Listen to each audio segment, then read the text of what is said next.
Hello friends, नमस्कार। मेरा नाम है संदीप और आप सभी का वेलकम है नथिंग इम्पॉसिबल के यूट्यूब चैनल पर। उम्मीद करता हूं कि आप सभी बहुत ही अच्छे होंगे।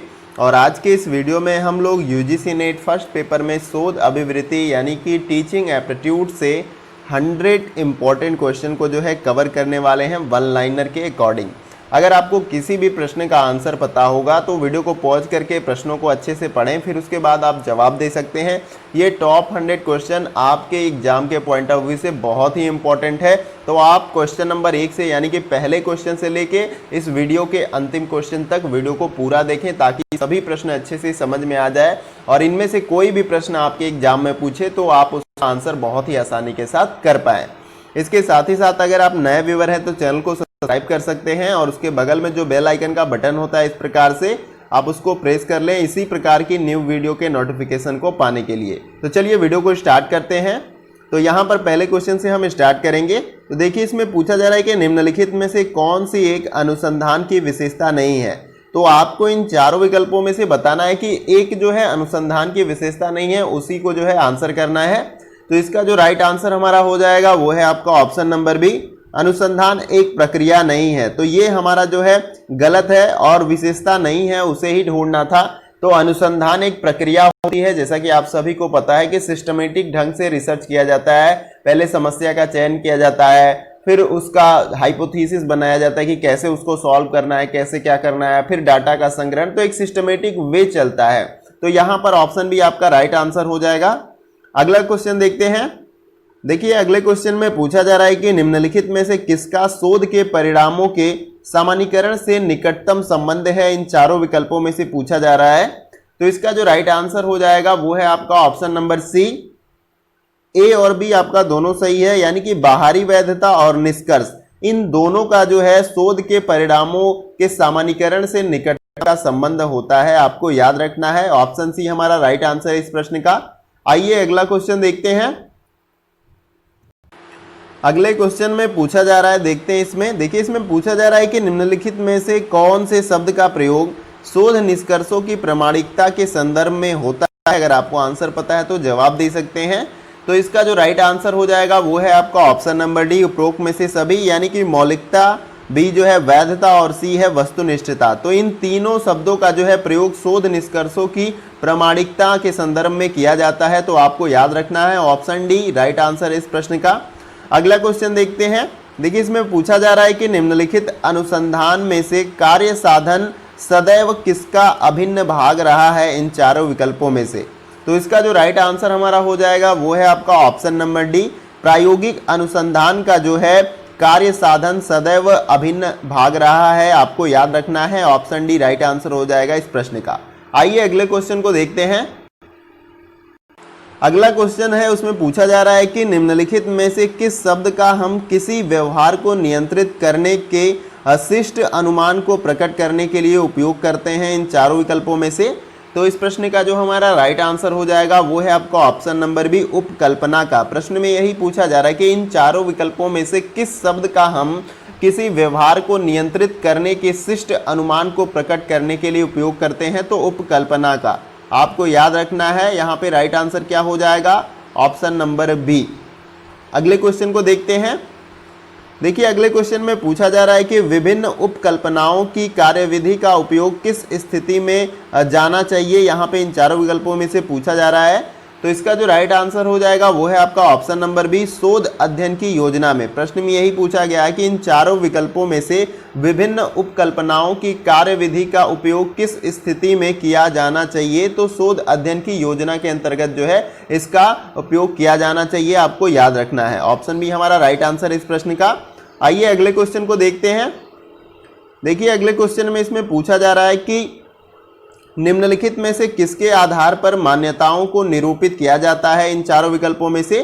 तो इसका जो राइट आंसर हमारा है वो है आपका ऑप्शन नंबर डी, उपरोक्त में से सभी, यानी कि देश की सांस्कृतिक पृष्ठभूमि के अंतर्गत, बी जो है विश्वविद्यालयों के अंतर्गत, सी है जातीय के विशिष्ट विशेषताओं के आधार पर। प्रश्न में यही पूछा जा रहा है कि इन चारों विकल्पों में से किसके आधार पर मान्यताओं को निरूपित किया जाता है। तो इन तीनों के आधार पर जो है मान्यताओं को निरूपित किया जाता है, इसलिए ऑप्शन डी हमारा राइट आंसर है इस प्रश्न का।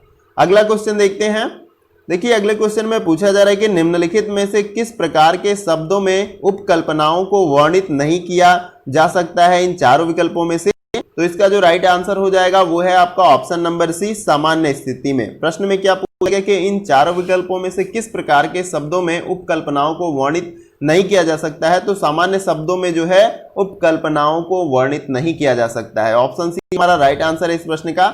अगला क्वेश्चन देखते हैं। देखिए अगले क्वेश्चन में पूछा जा रहा है यहां पर कि निम्नलिखित में से किस प्रकार के अनुसंधान में शोध उपकल्पनाओं को सम्मिलित करने की कम से कम संभावना होती है इन चारों विकल्पों में से। तो इसका जो राइट आंसर हो जाएगा वो है आपका ऑप्शन नंबर सी, वर्णनात्मक अनुसंधान। तो देखिए प्रश्न में यही पूछा गया कि किस प्रकार के अनुसंधान या किस प्रकार के रिसर्च में जो है शोध उपकल्पनाओं को सम्मिलित करने की कम से कम संभावना होती है। तो वर्णनात्मक अनुसंधान के अंतर्गत ऑप्शन सी हमारा राइट आंसर है इस प्रश्न का। अगले प्रश्न को देखते हैं। अगला प्रश्न हमारा है, इसमें पूछा जा रहा है कि अनुसंधान परिकल्पना का तात्पर्य क्या है इन चारों विकल्पों में से। तो इसका जो राइट आंसर है वो है आपका ऑप्शन नंबर डी, बी और सी दोनों सही हो जाएगा। पहला जो बी दिया गया कि चरों के बीच में संभावित संबंधों का विवरण देना। सी ऑप्शन है जब यह कहा जाए कि उनको पुष्ट करना या नकारना। तो ये दोनों जो है आपका अनुसंधान परिकल्पना के तात्पर्य के अंतर्गत आ जाते हैं। तो ऑप्शन डी हमारा राइट आंसर है इस प्रश्न का। अगला क्वेश्चन देखते हैं। देखिए अगले क्वेश्चन में पूछा जा रहा है कि निम्नलिखित में से कौन सा कथन शोध प्रश्न के लिए विकास की प्रक्रिया का सबसे अच्छा वर्णन करता है इन चारों विकल्पों में से। तो इसका जो राइट आंसर हो जाएगा वो है आपका ऑप्शन नंबर ए, एक व्यापक प्रश्न को और अधिक स्पष्ट बना दिया जाता है जैसे जैसे शब्दों को और अधिक स्पष्ट रूप में परिभाषित किया जाता है। तो यहाँ पर ये जो है ऑप्शन ए राइट आंसर हो जाएगा इस प्रश्न का। प्रश्न में यही पूछा जा रहा है कि इन चारों विकल्पों में से कौन सा कथन जो है शोध प्रश्न के लिए जो है विकास की प्रक्रिया का सबसे अच्छा वर्णन करता है। तो ऑप्शन ए इसमें राइट आंसर हमारा हो जाएगा। देखिए किसी भी प्रश्न को सॉल्व करने से पहले आप प्रश्नों को बहुत ही अच्छे तरीके से समझ लीजिए, फिर उसके बाद आंसर देना बहुत ही आसान हो जाएगा। जब तक आप प्रश्नों को अच्छे से नहीं समझ पाएंगे तब तक आप आंसर जो है सही नहीं दे पाएंगे किसी भी प्रश्न का। तो प्रश्नों को अच्छे से पढ़ना चाहिए आपको। आइए अगले क्वेश्चन को देखते हैं। देखिए अगला क्वेश्चन इसमें है और पूछा जा रहा है कि एक अच्छे अनुसंधान के प्रश्न कैसे होने चाहिए इन चारों विकल्पों में से आपको बताना है।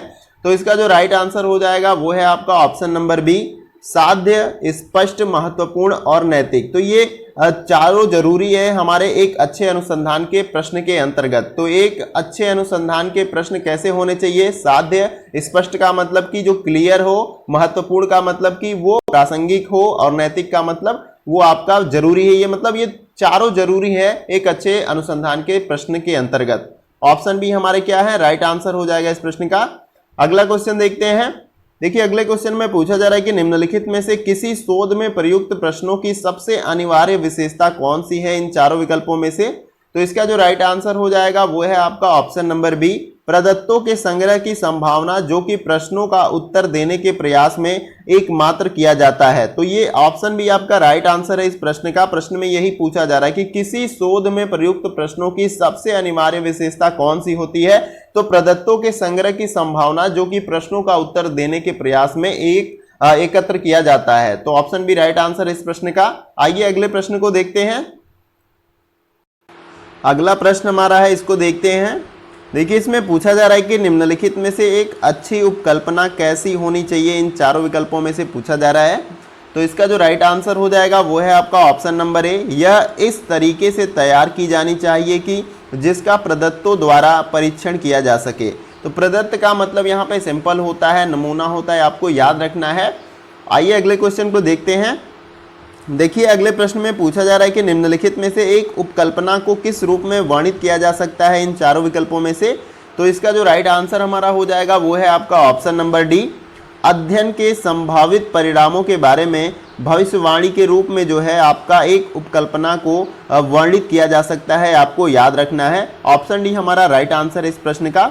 अगला क्वेश्चन देखते हैं। देखिए अगले क्वेश्चन में पूछा जा रहा है कि निम्नलिखित में से किसमें उपकल्पना के निरूपण की आवश्यकता नहीं होती है इन चारों विकल्पों में से। तो इसका जो राइट आंसर हो जाएगा वो है आपका ऑप्शन नंबर बी। ऐतिहासिक अध्ययन में जो है उपकल्पना के निरूपण की आवश्यकता नहीं होती है, आपको याद रखना है। बाकी सब में जैसे सर्वेक्षण विधि, प्रयोगात्मक अध्ययन और मानक अध्ययन, इन सभी में उपकल्पना के निरूपण की आवश्यकता होती है, लेकिन ऐतिहासिक अध्ययन में जो है उपकल्पना के निरूपण की आवश्यकता नहीं होती है, आपको याद रखना है। ऑप्शन बी हमारा राइट आंसर है इस प्रश्न का। अगला प्रश्न हमारा है, इसको देखते हैं। इसमें पूछा जा रहा है कि एक परिचालन परिभाषा का अर्थ क्या है इन चारों विकल्पों में से। तो इसका जो राइट आंसर हो जाएगा वो है आपका ऑप्शन नंबर सी। यह विशिष्ट अनुभव सिद्ध उपायों के संदर्भ में होती है। ये जो है एक परिचालन परिभाषा इसका जो है हो जाएगा आपका, याद रखना है। एक परिचालन परिभाषा का अर्थ क्या होता है, तो यह विशिष्ट और अनुभव सिद्ध उपायों के संदर्भ में होती है। तो ऑप्शन सी आपका राइट आंसर है इस प्रश्न का। अगला प्रश्न देखते हैं। देखिए अगले प्रश्न में पूछा जा रहा है यहां पर कि एक शोध रिपोर्ट में निष्कर्ष का उद्देश्य क्या होता है इन चारों विकल्पों में से। तो इसका जो राइट आंसर हमारा हो जाएगा वो है आपका ऑप्शन नंबर बी।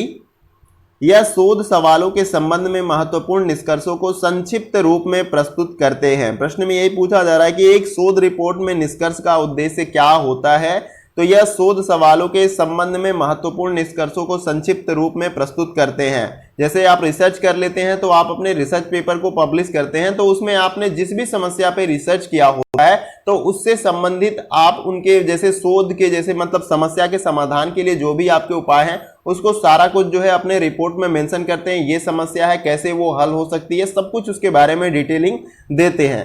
तो ऑप्शन बी आपका राइट आंसर हो जाएगा इस प्रश्न का। आइए अगले प्रश्न को देखते हैं। अगले क्वेश्चन में पूछा जा रहा है कि निम्नलिखित में से दिशात्मक उपकल्पना का उदाहरण कौन सा है इन चारों विकल्पों में से। तो इसका जो राइट आंसर है वो है आपका ऑप्शन नंबर सी। प्राथमिक कक्षा में समूह निर्देश व्याख्यान की तुलना में अधिक प्रभावी होते हैं। प्रश्न में यही पूछा जा रहा है कि दिशात्मक उपकल्पना का उदाहरण कौन सा है। तो प्राथमिक कक्षा में समूह निर्देश व्याख्यान की तुलना में अधिक प्रभावी होते हैं। ये जो है आपका दिशात्मक उपकल्पना का उदाहरण है, आपको याद रखना है। ऑप्शन सी राइट आंसर इस प्रश्न का। अगला प्रश्न देखते हैं। देखिए इसमें पूछा जा रहा है कि निम्नलिखित में से किसमें उपकल्पना का निरूपण करना आवश्यक नहीं है इन चारों विकल्पों में से। तो इसका जो राइट आंसर हमारा हो जाएगा वो है आपका ऑप्शन नंबर बी। तथ्य निष्कर्ष निकालने के लिए ऐतिहासिक शोध में जो है उपकल्पना का निरूपण करना आवश्यक नहीं होता है, आपको याद रखना है। ऑप्शन नंबर बी हमारा राइट आंसर है। अगला क्वेश्चन देखते हैं। देखिए अगले प्रश्न में पूछा जा रहा है यहाँ पर कि निम्नलिखित में से कौन सा कथन उपकल्पना के संदर्भ में सही नहीं है इन चारों विकल्पों में से। तो इसका जो राइट आंसर हमारा हो जाएगा वो है आपका ऑप्शन नंबर डी। उपरोक्त में से सभी। प्रश्न में क्या पूछा गया है कि इन चारों विकल्पों में से कौन सा कथन उपकल्पना के संदर्भ में सही नहीं है। तो ये चारों कथन जो है उपकल्पना के संदर्भ में सही नहीं है। इस प्रकार के भी प्रश्न जो है आपसे एग्जाम में पूछे जाते हैं कि चारों विकल्पों में से कोई भी आंसर जो है प्रश्न का सही नहीं होता है और लास्ट वाले ऑप्शन में दे दिया जाता है कि उपरोक्त में से सभी जो है विकल्प सही नहीं है इस प्रश्न के संदर्भ में। तो इसी प्रकार से ऑप्शन डी हमारा राइट आंसर है इस प्रश्न का। अगला क्वेश्चन देखते हैं।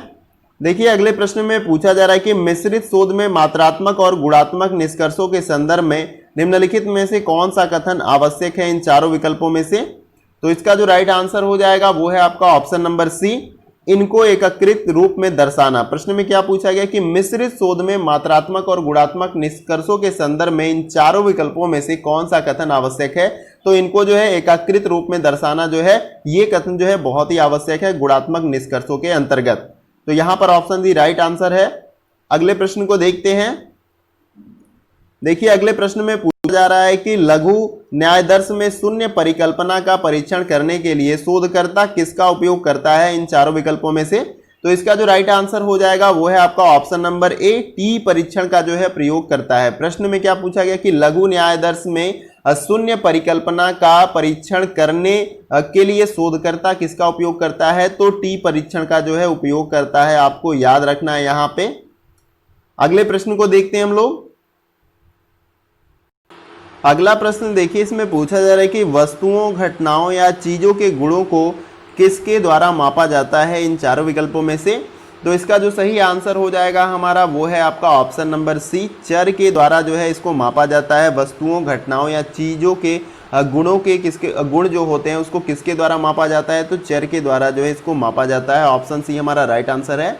अगला प्रश्न देखते हैं, इसमें पूछा जा रहा है कि प्रायः अनुसंधान ऐसे हैं जिसमें बड़ी संख्या में चर होते हैं। एक सांख्यिकी या तकनीक जिसका उपयोग इस प्रकार के अध्ययन में यह स्थापित करने के लिए किया जाता है जहां चरों के समूहों की चेष्टा या प्रवृत्ति परस्पर संबंधित होने की होती है। ये प्रश्न जो है दिसंबर 2006 में पूछा गया है आपके पेपर में।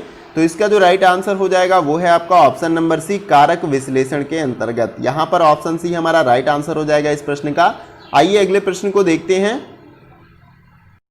अगले प्रश्न में पूछा जा रहा है यहाँ पर कि जब हम एक सक्रिय स्वतंत्र चर का अध्ययन कर रहे होते हैं तो प्रतिभागियों का ऐसा समूह जिस पर हस्तक्षेप किया जा रहा है या वे उपचार के अधीन हैं के लिए निम्न में से कौन सा शब्द जो है प्रयोग किया जाता है, इन चारों विकल्पों में से पूछा जा रहा है। तो इसका जो राइट आंसर हो जाएगा वो है आपका ऑप्शन नंबर ए, प्रयोगात्मक समूह शब्द का प्रयोग किया जाता है, आपको याद रखना है।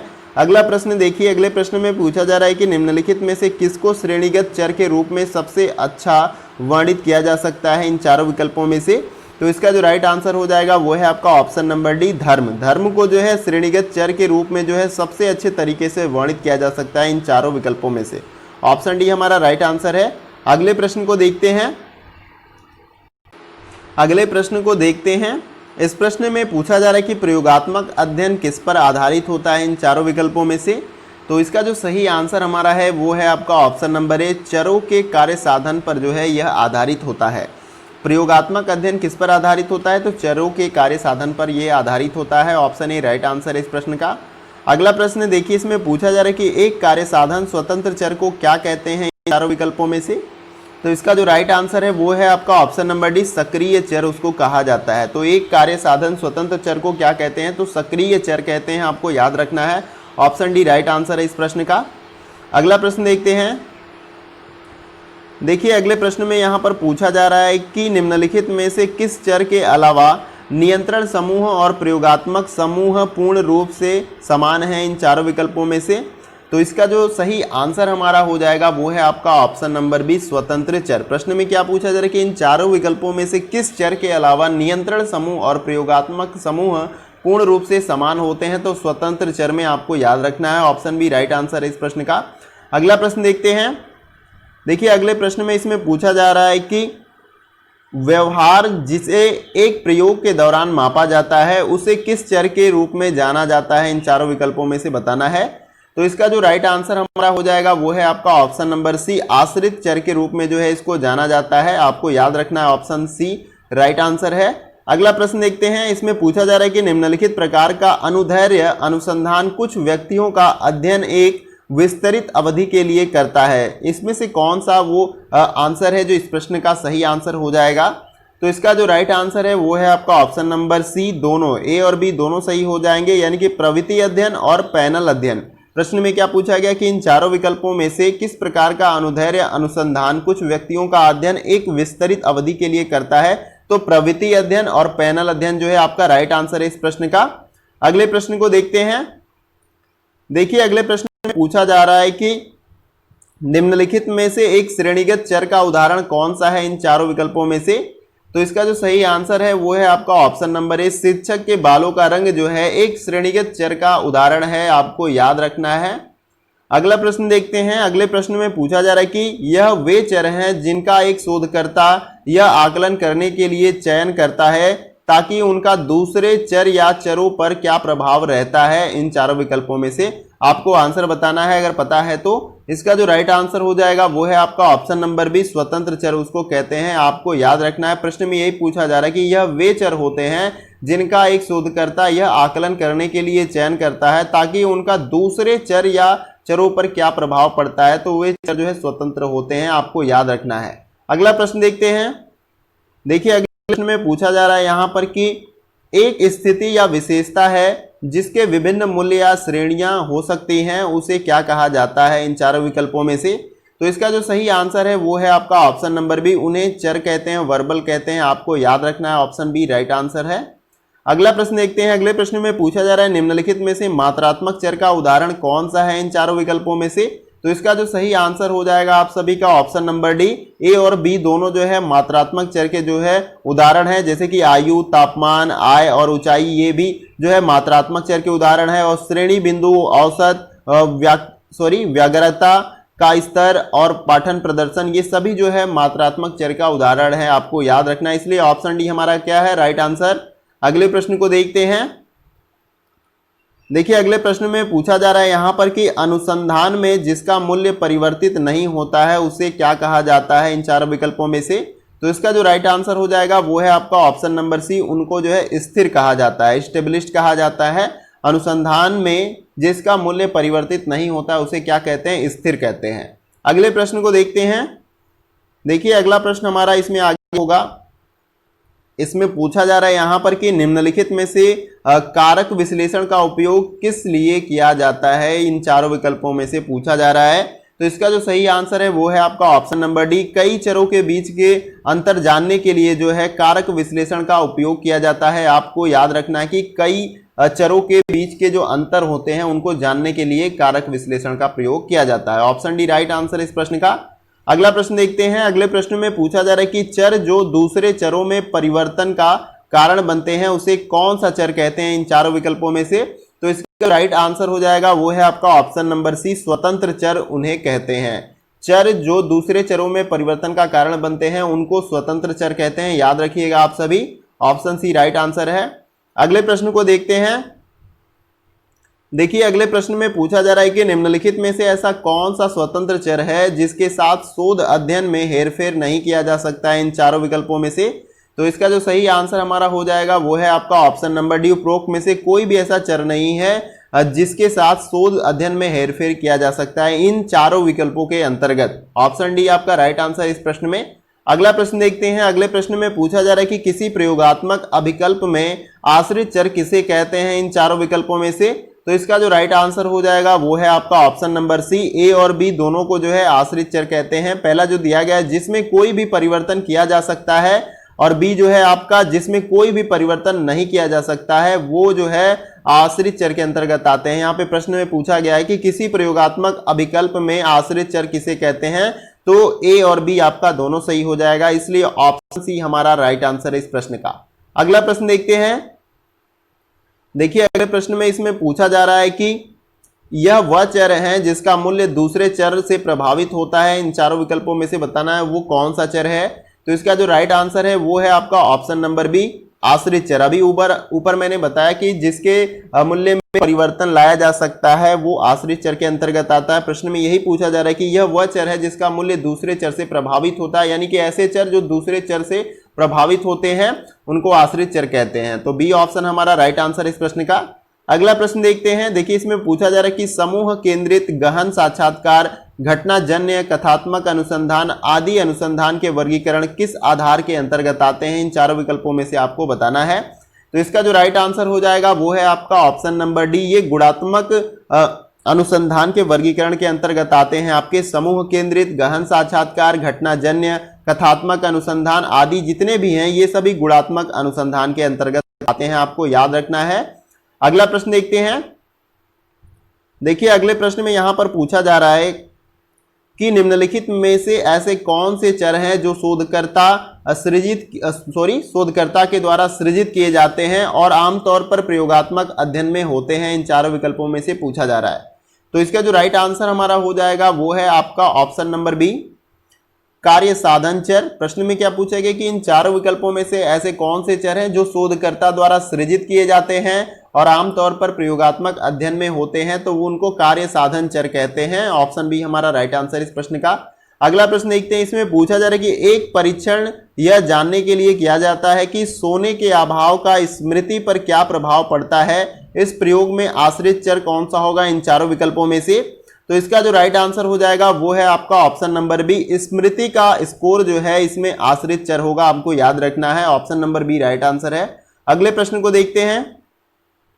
देखिए अगले प्रश्न में पूछा जा रहा है कि एक शोधकर्ता द्वारा किसी प्रयोग में उपयोग किए जाने वाले चरों को क्या कहा जाता है इन चारों विकल्पों में से।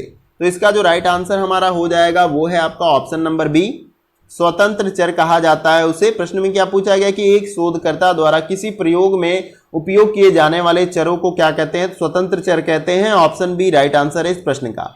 आइए अगले प्रश्न को देखते हैं। अगले प्रश्न में पूछा जा रहा है यहाँ पर कि निम्नलिखित में से कौन सा चर आश्रित चर के लिए एक उपयुक्त समानार्थक नहीं हो सकता है, इन चारों विकल्पों में से बताना है। तो इसका जो राइट आंसर हो जाएगा वो है आपका ऑप्शन नंबर डी, प्रायोगिक चर में। प्रश्न में क्या पूछा गया कि इन चारों विकल्पों में से कौन सा चर है जो आश्रित चर के लिए एक उपयुक्त जो है समानार्थक नहीं हो सकता है, तो वो जो है आपका प्रायोगिक चर है। आपको याद रखना है ऑप्शन डी क्या है राइट आंसर। अगले प्रश्न को देखते हैं। इसमें देखिए, इसमें अगला प्रश्न दिया गया है कि निम्नलिखित में से किसे परिमाणात्मक रूप में व्यक्त नहीं किया जा सकता है इन चारों विकल्पों में से। तो इसका जो राइट आंसर हो जाएगा वो है आपका ऑप्शन नंबर डी, व्यवसायी की मनोदृष्टि को जो है परिमाणात्मक रूप में जो है व्यक्त नहीं किया जा सकता है। ऑप्शन डी हमारा राइट आंसर है। अगला प्रश्न देखते हैं। देखिए, अगले प्रश्न में पूछा जा रहा है कि किसी सर्वेक्षण के लिए जनसंख्या के उप समुच्चय के चयन की प्रक्रिया को क्या कहा जाता है इन चारों विकल्पों में से। तो इसका जो राइट आंसर हमारा हो जाएगा वो है आपका ऑप्शन नंबर डी, न्यायदर्श कहा जाता है, यानी कि सैंपल कहा जाता है। आपको याद रखना है न्यायदर्श का मतलब नमूना, सैंपल, जो भी आप इसको कह सकते हैं। प्रदत्त का मतलब डाटा होता है, आंकड़ा होता है। आपको याद रखिएगा, क्योंकि देखिए इसमें बहुत ही शुद्ध हिंदी का भी प्रयोग किया जाता है। तो अगर इस स्थिति में अगर आपको प्रश्न कोई समझ में नहीं आता है तो एग्जाम टाइम में जो है आप राइट कॉर्नर में ऊपर जाएंगे तो वहाँ पे राइट या लेफ्ट कॉर्नर में जो है आपको लैंग्वेज चेंज करने का ऑप्शन देगा। तो आप लैंग्वेज चेंज करके इंग्लिश में कर लीजिएगा और इंग्लिश के टर्म आई होप आपको अच्छे से समझ में आ जाएंगे और आप आंसर भी अच्छे से दे पाएंगे। तो जो हिंदी आपको समझ में नहीं आ जाए उसका इंग्लिश वर्ड आप एक बार जरूर चेक कर लीजिएगा लैंग्वेज चेंज करके। आइए अगले प्रश्न को देखते हैं। देखिए, अगले प्रश्न यहाँ अगला प्रश्न पूछा जा रहा है इसमें कि शोधकर्ता अंततः निम्नलिखित में से किसके संदर्भ में अनुसंधान के प्रश्न का उत्तर जानना चाहते हैं इन चारों विकल्पों में से। तो इसका जो राइट आंसर हो जाएगा वो है आपका ऑप्शन नंबर सी, लक्षित जनसंख्या का जो है ये उत्तर जानना चाहते हैं। यहाँ पर याद रखना है आपको option number C right answer है। अगला प्रश्न देखते हैं। इसमें पूछा जा रहा है कि किसी न्यायादर्श के आधार पर सामान्यीकृत निष्कर्ष को तकनीकी रूप से क्या कहा जाता है इन चारों विकल्पों में से। तो इसका जो राइट आंसर हो जाएगा वो है आपका ऑप्शन नंबर सी, सांख्यिकीय अनुमान उसे कहा जाता है। ऑप्शन सी क्या है राइट आंसर हो जाएगा, किसी भी न्यायादर्श के आधार पर सामान्यीकृत निष्कर्ष को तकनीकी रूप से क्या कहा जाता है, सांख्यिकीय अनुमान कहा जाता है। अगला प्रश्न देखते हैं। देखिए, अगला प्रश्न यहाँ पर पूछा जा रहा है इसमें कि एक अन्वेषक विस्तृत भौगोलिक क्षेत्र में नेत्रहीन बच्चों की आकांक्षाओं का व्यावसायिक अध्ययन करना चाहता है, उसको निम्नलिखित प्रकार के न्यायादर्श का चयन करना चाहिए। यानी किस प्रकार के न्यायादर्श का या किस प्रकार के नमूने या सैंपल का जो है प्रयोग करना चाहिए इन चारों विकल्पों में से। तो इसका जो राइट आंसर हो जाएगा वो है आपका ऑप्शन नंबर बी, स्तरीकृत न्यायादर्श का जो है उन्हें प्रयोग करना चाहिए। ऑप्शन बी राइट आंसर इस प्रश्न का। अगला प्रश्न देखते हैं। देखिए, इसमें पूछा जा रहा है कि निम्नलिखित में से कौन से न्यायादर्श हैं जिसमें प्रत्येक व्यक्ति को चयनित किए जाने का समान अवसर प्राप्त होता है इन चारों विकल्पों में से। तो इसका जो राइट आंसर हो जाएगा वो है आपका ऑप्शन नंबर ए, संभाव्य न्यायादर्श के अंतर्गत जो है प्रत्येक व्यक्ति को चयनित किए जाने का समान अवसर प्राप्त होता है। ऑप्शन ए क्या है राइट आंसर हो जाएगा। देखिए, ये सैंपलिंग है, न्यायादर्श है, इसका नाम अलग अलग है। न्यायादर्श कहते हैं, सैंपल कहते हैं, नमूना कहते हैं। तो यहाँ पर जब हम एक बड़े लेवल पे रिसर्च करते हैं तो हम सभी जनसंख्या या उतने बड़े स्केल पे जो है हम डेटा कलेक्ट नहीं कर सकते, तो कुछ सेलेक्ट करते हैं हम, जैसे 1000 लोगों से हमें आंकड़े कलेक्ट करने हैं और जो निष्कर्ष हमें उनसे प्राप्त होगा हम उन्हें पूरे जनसंख्या पे इंप्लीमेंट कर देंगे। तो इस प्रकार से कई तरीके हैं न्यायादर्श या सैंपलिंग करने के, आपको याद रखने हैं। अगला प्रश्न देखते हैं। देखिए, अगला प्रश्न यहाँ पर पूछा जा रहा है कि इस प्रकार के न्यायादर्श में कुछ लोगों के चयन की संभावना दूसरों से अधिक रहती है, किस प्रकार के न्यायादर्श में आपको बताना है। तो इसका जो राइट आंसर हमारा हो जाएगा वो है आपका ऑप्शन नंबर बी, गैर संभाव्य न्यायादर्श के अंतर्गत जो है कुछ लोगों की चयन की संभावना दूसरों से अधिक रहती है। आपको याद रखना है ऑप्शन बी राइट आंसर है। अगले प्रश्न को आइए देखते हैं। देखिए, अगले प्रश्न में पूछा जा रहा है यहाँ पर कि निम्नलिखित में से परिमाणात्मक चर का एक मुख्य उदाहरण कौन सा है इन चारों विकल्पों में से। तो इसका जो सही आंसर है वो है आपका ऑप्शन नंबर सी, किसी कार्य को पूरा करने के लिए लिया गया समय जो है परिमाणात्मक चर का एक मुख्य उदाहरण होता है। आपको याद रखना है ऑप्शन सी राइट आंसर इस प्रश्न का। आइए अगले प्रश्न को देखते हैं।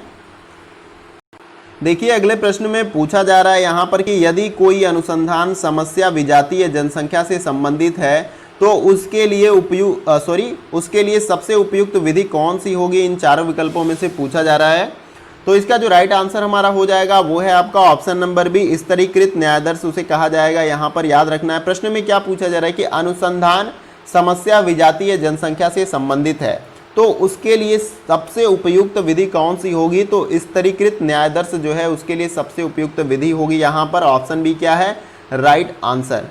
अगला प्रश्न देखते हैं। देखिए अगले प्रश्न में पूछा जा रहा है निम्नलिखित में से कौन सी विधि प्रतिनिधि न्यायाधीश अनिवार्य है इन चारों विकल्पों में से, तो इसका जो राइट आंसर हो जाएगा वो है आपका ऑप्शन नंबर ए, सर्वेक्षण विधि। प्रश्न में पूछा जा रहा है कि इन चारों विकल्पों में से कौन सी विधि जो है प्रतिनिधि न्यायाधीश के लिए अनिवार्य है, तो सर्वेक्षण विधि जो है इसके लिए अनिवार्य है। देखिए मैं सभी प्रश्नों को एक्सप्लेन करता, लेकिन वीडियो बहुत ही लंबा हो जाएगा क्योंकि 100 प्रश्नों को कवर करना है, इसलिए मैं इसको जल्दी से जो है कंप्लीट करा रहा हूं ताकि वीडियो लंबा ना हो और आपको देखने में कोई परेशानी ना हो। अगला प्रश्न देखते हैं। देखिए अगले प्रश्न में पूछा जा रहा है यहाँ पर कि निम्नलिखित में से कौन सा न्यायाधीश गैर संभाव्य न्यायाधीश के अंतर्गत आता है इन चारों विकल्पों में से, तो इसका जो राइट आंसर है वो है आपका ऑप्शन नंबर बी, कोटा न्यायाधीश जो है आपका गैर संभाव्य न्यायाधीश के अंतर्गत जो है आता है, आपको याद रखना है। ऑप्शन बी राइट आंसर है। अगला प्रश्न देखते हैं। इसमें पूछा जा रहा है कि जब सांख्यिकीय माप संपूर्ण जनसंख्या पर आधारित होता है तो उसे प्रचाल कहा जाता है, लेकिन जब मापन न्यायाधीश पर आधारित होता है तो उसे क्या कहा जाता है, इन चार विकल्पों में से पूछा जा रहा है। तो इसका जो राइट आंसर हो जाएगा वो है आपका ऑप्शन नंबर सी, उसे आंकड़ा कहा जाता है, आपको याद रखना है, आंकड़े कहा जाता है उसको। अगला प्रश्न देखते हैं। देखिए अगला प्रश्न इसमें पूछा जा रहा है कि जब कोई शोधकर्ता की पूर्ण जनसंख्या में से 100 संभाव्य न्यायाधीश का चयन करता है तो उसे निम्नलिखित में से कौन सा न्यायाधीश कहा जाता है इन चारों विकल्पों में से, तो इसका जो राइट आंसर हो जाएगा वो है आपका ऑप्शन नंबर बी, सरल यादृच्छिक न्यायाधीश कहा जाता है। देखिए यादृच्छिक का मतलब रैंडमली, यानी कि आप डेटा या सैंपल को कहीं से भी उठा सकते हैं। यादृच्छिक का मतलब ये होता है रैंडमली, आपको याद रखना है। अगला प्रश्न देखते हैं। अगले प्रश्न में पूछा जा रहा है कि एक शोधकर्ता विद्यालय के छात्रों को लिंग के आधार पर बांटता है, तत्पश्चात यादृच्छिक अंक तालिका यानी कि रैंडम डिजिट टेबल का उपयोग करके वह प्रत्येक समूह से न्यायाधीश का चयन करता है। इन चारों विकल्पों में से बताना कि किस प्रकार के न्यायाधीश का वो चयन करता है, तो इसका जो राइट आंसर हो जाएगा वो है आपका ऑप्शन नंबर बी, स्तरीकृत यादृच्छिक न्यायाधीश का वो चयन करता है, आपको याद रखना है। ऑप्शन बी राइट आंसर हो जाएगा। अगला प्रश्न देखते हैं यहां पर। देखिए अगला प्रश्न यहां पर पूछा जा रहा है कि किसी अनुसंधान की सटीकता को सुनिश्चित करने के लिए कौन सा न्यायाधीश जो है प्रयोग करना चाहिए, यहां पर पूछा जा रहा है। तो इसका जो सही आंसर हमारा हो जाएगा वो है आपका ऑप्शन नंबर सी, जनसंख्या का प्रतिनिधि करने वाला होना चाहिए। प्रश्न में क्या पूछा गया कि किसी अनुसंधान की सटीकता को सुनिश्चित करने के लिए न्यायाधीश कैसा होना चाहिए, तो जनसंख्या का प्रतिनिधि जो है करने वाला होना चाहिए। Option number C right answer इस प्रश्न का। अगला प्रश्न देखते हैं। देखिए इसमें पूछा जा रहा है कि अनुसंधान न्यायाधीश का आकार कम रख सकते हैं यदि जनसंख्या किस प्रकार की हो, तो इसका जो राइट आंसर हो जाएगा वो है आपका ऑप्शन नंबर सी, सजातीय हो तब। प्रश्न में क्या पूछा गया, अनुसंधानकर्ता न्यायाधीश का आकार कम रख सकता है यदि जनसंख्या सजातीय हो। ऑप्शन सी राइट आंसर इस प्रश्न का। अगला प्रश्न देखते हैं। देखिए अगला प्रश्न इसमें पूछा जा रहा है कि यदि जनसंख्या सीमित हो तो निम्नलिखित में से कौन सी तकनीक का उपयोग किया जाता है इन चारों विकल्पों में से, तो इसका जो राइट आंसर है वो है आपका ऑप्शन नंबर सी, व्यवस्थित न्यायाधीश तकनीक का प्रयोग किया जाता है। यदि जनसंख्या सीमित हो तो इन चारों विकल्पों में से व्यवस्थित न्यायाधीश तकनीक का उपयोग किया जाता है। ऑप्शन सी राइट आंसर है। अगला प्रश्न देखते हैं। इसमें पूछा जा रहा है कि सात्वक न्यायाधीश का उपयोग तब किया जाता है, यानी कि कब किया जाता है, इन चारों विकल्पों में से पूछा जा रहा है सात्वक न्यायाधीश का। तो इसका जो राइट आंसर हमारा हो जाएगा वो है आपका ऑप्शन नंबर डी, ए और सी दोनों सही हो जाएंगे। यहां पर समिष्ट यत्र तत्र घटित हो और न्यायाधीश का आकार बड़ा होना चाहिए, तब जो है सात्वक न्यायाधीश का प्रयोग किया जाता है। इसके साथ साथ सी ऑप्शन है, लंबे सर्वेक्षण की आवश्यकता हो तब जो है सात्विक जो है न्यायाधीश का प्रयोग किया जाता है। देखिए इसको क्लस्टर सैंपलिंग अंग्रेजी में बोला जाता है, इस तरह से भी समझ सकते हैं आप। अगले प्रश्न को देखते हैं। देखिए अगला प्रश्न हमारा इसमें होगा कि एक शोधकर्ता अपनी समिष्ट को कुछ समूहों में विभाजित कर देता है और प्रत्येक समूह से न्यायाधीश की संख्या निश्चित कर देता है। इस प्रकार के न्यायाधीश को क्या कहा जाता है, इन चारों विकल्पों में से पूछा जा रहा है। तो इसका जो राइट आंसर हो जाएगा वो है आपका ऑप्शन नंबर बी, कोटा न्यायाधीशन इसको कहा जाता है। अगला प्रश्न देखते हैं, इसमें पूछा जा रहा है निम्नलिखित में से कौन सा असंभाव्य न्यायादर्श है इन चारों विकल्पों में से। तो इसका जो राइट आंसर हो जाएगा वो है ऑप्शन नंबर डी, ए और सी जो है आपका असंभाव्य न्यायादर्श है। कोटा न्यायादर्श और स्वदेशी न्यायादर्श ये सभी असंभाव्य न्यायादर्श हैं, आपको याद रखना है। अगला प्रश्न देखते हैं। देखिए अगला प्रश्न यहां पर पूछा जा रहा है कि यदि शोधकर्ता किन्हीं 5 स्कूलों का चयन करता है और फिर उन 5 स्कूलों में प्रत्येक शिक्षक का साक्षात्कार लेता है तो वह इसके लिए कौन से न्यायादर्श का उपयोग करता है, इन चारों विकल्पों में से बताना है। तो इसका जो राइट आंसर हो जाएगा ऑप्शन नंबर सी, क्लस्टर यादृच्छिक न्यायादर्श वो करता है, आपको यहाँ पे याद रखना है, उपयोग करता है इसका। ऑप्शन सी राइट आंसर हो जाएगा इस प्रश्न में। अगला प्रश्न देखते हैं। देखिए अगले प्रश्न में यहां पूछा जा रहा है कि इसको देखिए, यहां पर पूछा जा रहा है कि निम्नलिखित में से कौन सी प्रदत्त संग्रह की विधि नहीं है, इन चारों विकल्पों में से पूछा जा रहा है। तो इसका जो राइट आंसर हमारा हो जाएगा वो है आपका ऑप्शन नंबर डी, प्रयोग। तो प्रयोग जो है आपका प्रदत्त संग्रह की विधि नहीं होती है, आपको याद रखना है। अगला प्रश्न देखते हैं, इसमें पूछा जा रहा है निम्नलिखित में से कौन सा सरल यादृच्छिक न्यायादर्श विधि का उदाहरण है इन चारों विकल्पों में से। तो इसका जो राइट आंसर हो जाएगा वो है आपका ऑप्शन नंबर ए, व्यवस्थित न्यायादर्श जो होता है सरल यादृच्छिक न्यायादर्श विधि का एक उदाहरण होता है। ऑप्शन ए राइट आंसर इस प्रश्न में। अगला प्रश्न देखते हैं, इसमें पूछा जा रहा है कि निम्नलिखित में से कौन सा सरल यादृच्छिक न्यायादर्श विधि का उदाहरण नहीं है इन चारों विकल्पों में से। तो इसका जो राइट आंसर हो जाएगा वो है आपका ऑप्शन नंबर ए, व्यवस्थित न्यायादर्श। तो व्यवस्थित न्यायादर्श जो है सरल यादृच्छिक न्यायादर्श विधि का उदाहरण नहीं है, आपको याद रखना है। इस प्रश्न में ऑप्शन ए राइट आंसर है। अगला प्रश्न देखते हैं। देखिए अगला प्रश्न यहां पर पूछा जा रहा है कि इनमें से यादृच्छिक न्यायादर्श विधि का एक प्रकार कौन सा है इन चारों विकल्पों में से। तो इसका जो राइट आंसर हो जाएगा वो है आपका ऑप्शन नंबर ए, 2 चरण यादृच्छिक न्यायादर्श जो है वो यादृच्छिक न्यायादर्श विधि का एक प्रकार होता है। ऑप्शन ए राइट आंसर है। अगला प्रश्न देखते हैं, इसमें पूछा जा रहा है कि निम्नलिखित में से कौन सा गैर यादृच्छिक न्यायादर्श विधि का उदाहरण है इन चारों विकल्पों में से। तो इसका जो सही आंसर हो जाएगा वो है आपका ऑप्शन नंबर ए, सुविधा न्यायादर्श जो है आपका गैर यादृच्छिक न्यायादर्श विधि का एक उदाहरण होता है। अगला प्रश्न इसमें देखते हैं। देखिए अगला प्रश्न पूछा जा रहा है कि स्तरीकृत यादृच्छिक न्यायादर्श का मुख्य उद्देश्य यह निश्चित करना है कि, यानी क्या उद्देश्य निश्चित करना है इन चार विकल्पों में से। तो इसका जो राइट आंसर हो जाएगा वो है आपका ऑप्शन नंबर बी, भिन्न भिन्न श्रेणियों में अनुपातिक प्रतिनिधित्व सुनिश्चित करने के लिए जो है यहाँ पर प्रश्न में देखिए क्या पूछा गया था, स्तरीकृत यादृच्छिक न्यायादर्श का मुख्य उद्देश्य क्या निश्चित करना है कि यहाँ पर भिन्न भिन्न श्रेणियों से अनुपातिक प्रतिनिधित्व जो है सुनिश्चित करने के लिए जो है ये करना आवश्यक है। यहाँ पर ऑप्शन बी आपका राइट आंसर है इस प्रश्न का। अगला प्रश्न देखते हैं। देखिए अगले प्रश्न में पूछा जा रहा है यहाँ पर कि निम्नलिखित में से कौन सा सहसंबंध गुणांक के बारे में सबसे सटीक कथन है इन चारों विकल्पों में से। तो इसका जो राइट आंसर हो जाएगा वो है आपका ऑप्शन नंबर ए, दोनों चरों के बीच संबंध की सीमा को दर्शाने का उपाय। यहाँ पर ये जो है आपका सहसंबंध गुणांक के बारे में सबसे सटीक कथन है आपका ऑप्शन नंबर ए। अगला प्रश्न देखते हैं। देखिए अगला प्रश्न यहाँ पर पूछा जा रहा है कि चीनी की गोली को यदि एक दवा की तरह खिलाया जाए तो उसको क्या कहा जाता है, इन चार विकल्पों में से पूछा जा रहा है। तो इसका जो राइट आंसर हमारा हो जाएगा वो है आपका ऑप्शन नंबर, इसको जो है प्लेसिबो प्रभाव कहा जाता है। चीनी की गोली को यदि एक दवा की तरह खिलाया जाए तो उससे क्या कहा जाता है, तो प्लेसिबो प्रभाव कहा जाता है। ऑप्शन ए हमारा राइट आंसर है। आइए अगले प्रश्न को देखते हैं। अगले प्रश्न को देखते हैं। इसमें पूछा जा रहा है कि अनुसंधान नैतिक नहीं माना जाता है, किस स्थिति में, यहाँ पे इन चारों विकल्पों में से बताना है। तो इसका जो राइट आंसर हो जाएगा वो है आपका ऑप्शन नंबर बी, यह प्रतिवादी की गोपनीयता और अनामिता सुनिश्चित नहीं करता है, तो उस स्थिति में अनुसंधान नैतिक नहीं माना जाता है। आपको याद रखना है, ऑप्शन बी राइट आंसर है। अगला प्रश्न देखते हैं। इसमें पूछा जा रहा है कि नैतिक अतिक्रमण का अर्थ क्या होता है, इथिकल जो है ट्रांसग्रेशन का क्या अर्थ होता है, यहाँ पर पूछा जा रहा है इन चारों विकल्पों में से।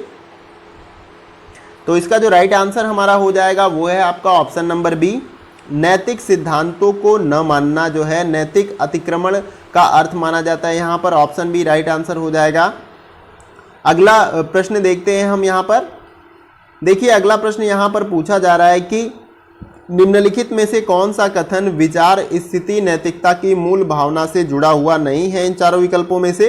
तो इसका राइट आंसर हो जाएगा वो है आपका ऑप्शन नंबर डी, उपरोक्त में से सभी यानी कि कुछ भी चलता है। बी ऑप्शन है उद्देश्य पूर्ति साधन से अधिक महत्वपूर्ण है, और सी है कोई विकल्प नहीं है। प्रश्न में यही पूछा जा रहा है कि इन चारों विकल्पों में से कौन सा कथन या विचार स्थिति नैतिकता की मूल भावना से जुड़ा हुआ नहीं है। तो यहाँ में से ये चारों विकल्पों में से कोई भी जो है स्थिति नैतिकता की मूल भावना से जुड़ा हुआ नहीं है। ऑप्शन डी राइट आंसर है। अगला प्रश्न देखते हैं। अगले प्रश्न में पूछा जा रहा है निम्नलिखित में से ऐसी कौन सी अपहानि है जिसका अनुसंधान प्रतिभागियों को सामना करना पड़ सकता है इन चारों विकल्पों में से। तो इसका जो सही आंसर हो जाएगा वो है आपका ऑप्शन नंबर डी, उपरोक्त में से सभी, यानी शारीरिक चोट का भी सामना करना पड़ सकता है। बी जो है तनाव और चिंता का भी सामना करना पड़ सकता है, और सी जो है खराब विकास का भी सामना करना पड़ सकता है। तो ये सभी जो है अनुसंधान प्रतिभागियों को सामना करना पड़ता है इस अपहानि का, यानी कि अगर वो रिसर्च कर रहे हैं, कोई उनका जो भी टॉपिक है वो थोड़ा सा टिपिकल है जिसमें जाकर डाटा दूर दूर कलेक्ट करना है, तो उस स्थिति में उनको चोट भी लग सकती है। अगर सही से डाटा कलेक्ट नहीं होता, कोई समस्या आती है, तो उस स्थिति में तनाव भी आ सकता है उनको, और खराब विकास। ये तीनों जो है आपका अपहानि के अंतर्गत जो है अनुसंधान प्रतिभागियों को जो है सामना करना पड़ता है। ऑप्शन डी राइट आंसर इस प्रश्न का। अगला प्रश्न देखते हैं।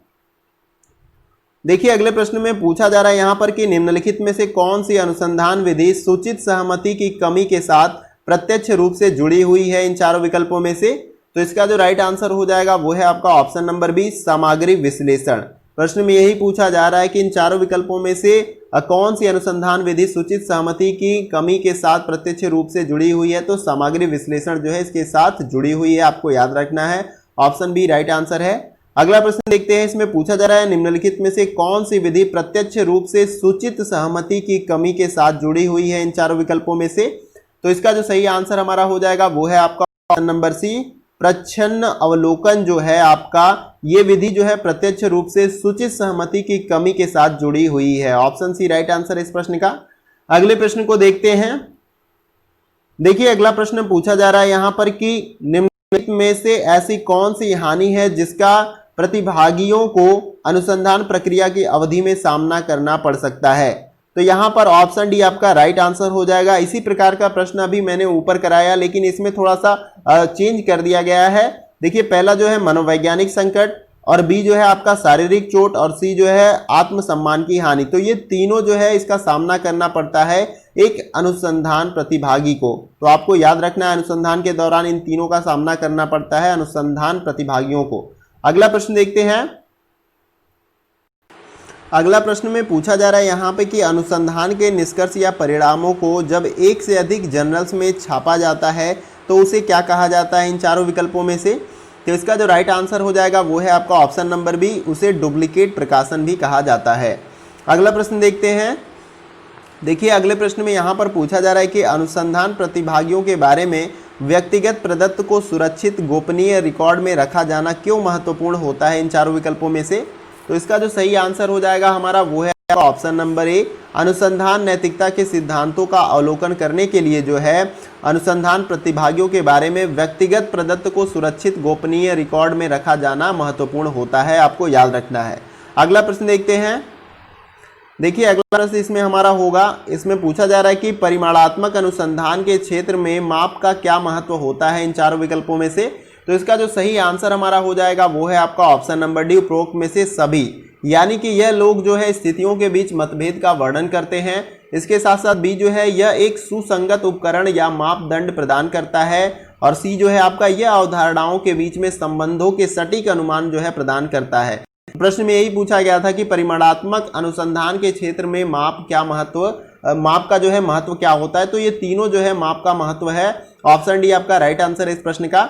अगला प्रश्न देखते हैं। देखिए अगले प्रश्न में पूछा जा रहा है कि मात्रात्मक शोधकर्ताओं की सबसे ज्यादा व्यस्तता सामान्यीकरण में रहती है, जिसको हम क्या कह सकते हैं इन चारों विकल्पों में से। तो इसका जो राइट आंसर हो जाएगा वो है आपका ऑप्शन नंबर ए, बाहरी वैधता उसको कहा जा सकता है। ऑप्शन ए राइट आंसर है।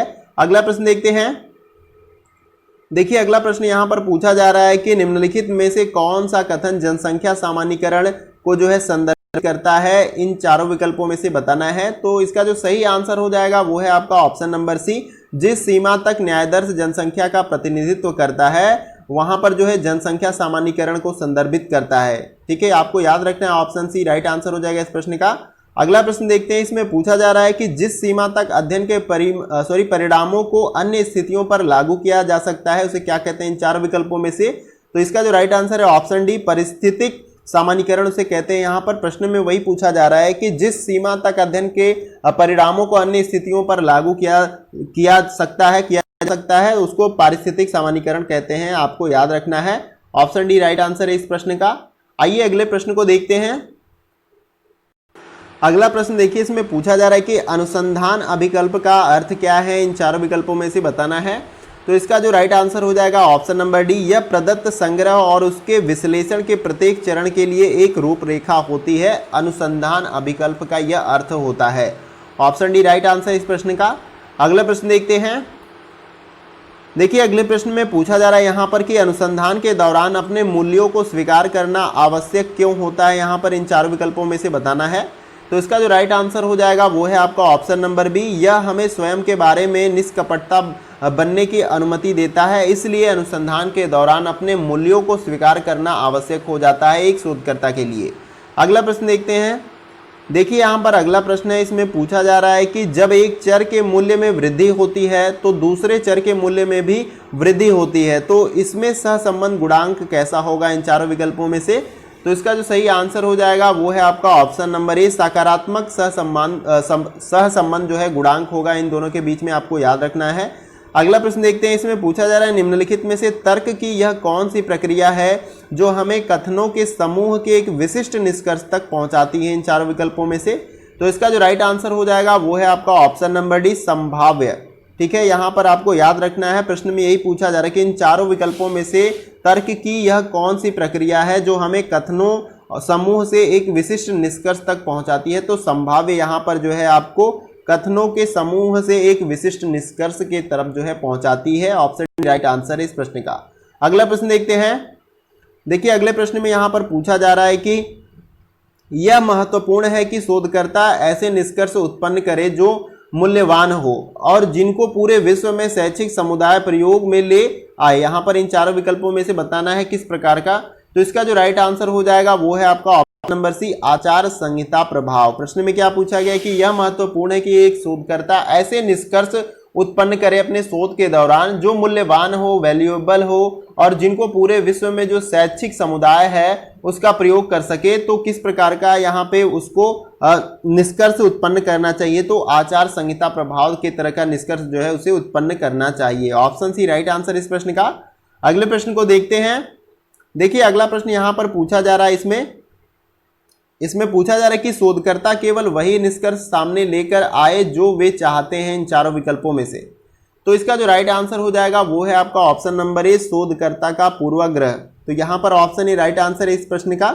अगला प्रश्न देखते हैं, इसमें पूछा जा रहा है निम्नलिखित में से कौन सा SPSS का प्रशिक्षण देने के लिए सबसे उपयुक्त है इन चारों विकल्पों में से।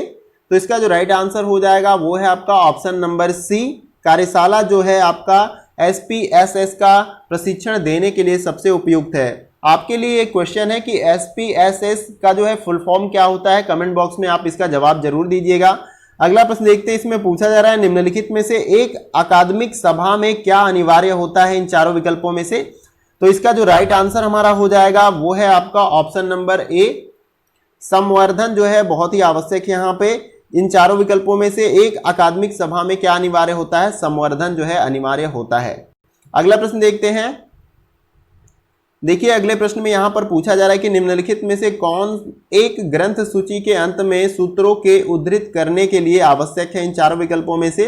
तो इसका जो आंसर हमारा सही हो जाएगा वो है आपका ऑप्शन नंबर डी, पेपर। प्रश्न में क्या पूछा गया कि इन चारों विकल्पों में से कौन सा एक ग्रंथ सूची के अंत में सूत्रों को उद्धृत करने के लिए आवश्यक है। तो जब हम रिसर्च पेपर पब्लिश करते हैं उसमें सारा कुछ जो भी हमने रिसर्च किया रहते हैं, जो भी जिस समस्या से संबंधित उसके समाधान के बारे में, उसको हम किसके माध्यम से, रिसर्च पेपर के माध्यम से पब्लिश करते हैं। उन सभी सूत्रों को आपको याद रखना है। ऑप्शन डी क्या है राइट आंसर इस प्रश्न का। अगला प्रश्न देखते हैं, इसमें पूछा जा रहा है कि निम्नलिखित में से किस में इंटरनेट का सबसे अधिक उपयोग करने की संभावना होती है इन चारों विकल्पों में से। तो इसका जो सही आंसर हो जाएगा वो है आपका ऑप्शन नंबर ए, वेब सम्मेलन में जो है सबसे अधिक इंटरनेट का उपयोग करने की संभावना होती है। अगला प्रश्न देखते हैं।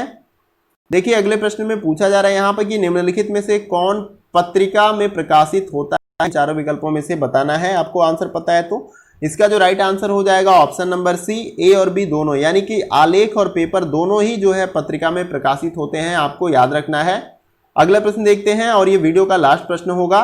इसमें पूछा जा रहा है कि एक शोधकर्ता ने एक ही जैसा डिजाइन का उपयोग करते हुए 3 प्रयोगों का आयोजन किया, जिसमें प्रत्येक में 100 प्रतिभागी थे। बजाय इसके कि 300 प्रतिभागियों का एक ही प्रयोग जो है निम्नलिखित में से कौन सा शब्द ऐसी स्थिति को वर्णित करता है? इन चारों विकल्पों में से बताना है। तो इसका जो राइट आंसर हो जाएगा वो है जो आपका ऑप्शन डी, यानी कि मानकीकरण जो है इस पूरी स्थिति को जो है संदर्भित करता है, जिसको इंग्लिश में वैलिडेशन कहा जाता है। आपको याद रखना है। प्रश्न को देखिए, एक बार रिकॉल कर देता हूं। एक शोधकर्ता ने एक ही जैसा डिजाइन का उपयोग जो है करते हुए 3 प्रयोगों का आयोजन किया, जिसमें प्रत्येक में 100 प्रतिभागी थे। बजाय इसके कि 300 प्रतिभागियों का एक ही प्रयोग किया जा सकता था। तो निम्नलिखित में से कौन सा शब्द जो है ऐसी स्थिति को वर्णित करता है? तो मानकीकरण जो है ऐसी स्थिति को वर्णित करता है। तो यहाँ पर ये हमारा लास्ट प्रश्न खत्म होता है शोध अभिवृत्ति के अंतर्गत। जैसा कि मैंने स्टार्टिंग में कहा था कि इस वीडियो में जो है हम 100 इंपॉर्टेंट जो है शोध अभिवृत्ति के प्रश्नों को जो है कवर करेंगे। उम्मीद करता हूं कि ये वीडियो जो है आपके एग्जाम के पॉइंट ऑफ व्यू से बहुत ही महत्वपूर्ण होगा। तो सभी प्रश्नों को अच्छे से देखिएगा। यहाँ से जो है आपको 2 से 3 प्रश्न बहुत ही आसानी के साथ जो है शोध अभिवृत्ति में जो है मिल जाएंगे। और वीडियो कैसा लगा इसके बारे में भी आप बताएं। देखिए, कहीं भी किसी प्रश्न में त्रुटि होगी, अगर आपको समझ में नहीं आएगा तो कमेंट बॉक्स में जरूर पूछ लीजिएगा, मैं उसका आंसर जरूर करूंगा। इसके साथ साथ वीडियो कैसा लगा इसके बारे में भी आप जरूर बताएं कमेंट बॉक्स में। और किसी और टॉपिक पे अगर आपको वीडियो चाहिए तो उसके बारे में भी आप कमेंट बॉक्स में बता सकते हैं। और इसके साथ ही साथ कोई समस्या है, एग्जाम रिलेटेड प्रॉब्लम है, आपको कुछ समझ में नहीं आ रहा तो उसके बारे में भी आप पूछ सकते हैं। वीडियो कहीं से भी अच्छा लगे तो वीडियो को लाइक कर दीजिए, क्योंकि आपके एक लाइक से हमें बहुत सारा मोटिवेशन और अप्रिसिएशन मिलता है। वीडियो को बनाने में बहुत सारा एफर्ट लगता है। तो आपसे बस एक रिक्वेस्ट है कि आप लाइक कर दें और दूसरे दोस्तों के साथ शेयर करें, ताकि आपके साथ ही साथ उन दोस्तों को भी इस वीडियो से हेल्प मिल जाए। तो वीडियो को शेयर करें मैक्सिमम दोस्तों के साथ। और आप पहली बार चैनल पे आ रहे हैं या पहली बार इस वीडियो को देख रहे हैं तो आप चैनल को सब्सक्राइब कर सकते हैं और उसके बगल में जो बेल आइकन का बटन होता है इस प्रकार से आप उसको प्रेस कर सकते हैं, इसी प्रकार की न्यू वीडियो की नोटिफिकेशन को पाने के लिए। देखिए फ्रेंड्स, हम जो कुछ भी कंटेंट आपको प्रोवाइड करते हैं वो सभी फ्री ऑफ कॉस्ट होता है, उसका कोई भी चार्ज नहीं होता है। तो आप लाभ लीजिए और दूसरों को शेयर करिए ताकि उनको भी इससे लाभ मिल सके। देखिए, इस चैनल पे करंट अफेयर की वीडियो भी डेली बेसिस पे प्रोवाइड की जाती है, आप उस वीडियो को जरूर देखें, क्योंकि करंट अफेयर एक ऐसा टॉपिक है जो सभी एग्जामों में पूछा जाता है। इसके साथ ही साथ मैंने टेलीग्राम पर एक ग्रुप बना रखा है नथिंग इम्पॉसिबल के नाम से। उस ग्रुप में जो है आपको जितने भी इस चैनल पे वीडियो अपलोड की जाती है उससे संबंधित पीडीएफ प्राप्त हो जाएगी। तो आप उस ग्रुप को जरूर ज्वाइन कर लीजिए, मैं वीडियो के डिस्क्रिप्शन बॉक्स में उस ग्रुप का लिंक जरूर दे दूंगा। और आज के वीडियो में फ्रेंड्स बस इतना ही, फिर मिलते हैं नेक्स्ट वीडियो में कुछ और महत्वपूर्ण प्रश्नों के साथ और महत्वपूर्ण टॉपिक के साथ। तब तक के लिए जय हिंद, जय भारत।